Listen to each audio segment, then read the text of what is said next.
John chapter 2, verse 20.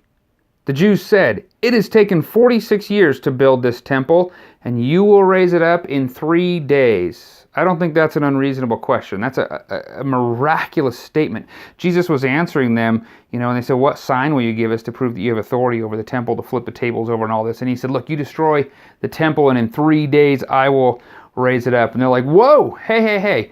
It has taken 46 years to build this thing, and probably lots of people and lots of energy and lots of money. You're saying if the whole thing were leveled, this guy who's come in the temple and flipped over some tables, you're telling us you're going to rebuild this thing in 3 days.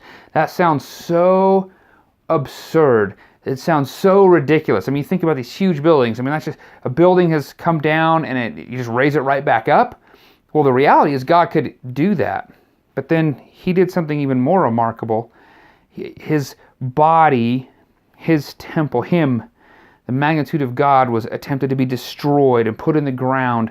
And in 3 days, he rose, conquering death and conquering the wages for sin, which is way more miraculous than simply building something out of the simple building blocks of creation. God could, he spoke the entire existence, all the galaxy, just with the power of his voice. Of course he could rebuild the physical temple, but he was doing something so much more miraculous, and they did not believe him. They went to the facts. It's taken us 46 years. How long is it going to take this one guy? But I think we do that in our own life sometimes. We look to these things that seem impossible. Well, I've toiled and I've strived, and all these people have tried to do all this, and how in the world is Jesus going to do this?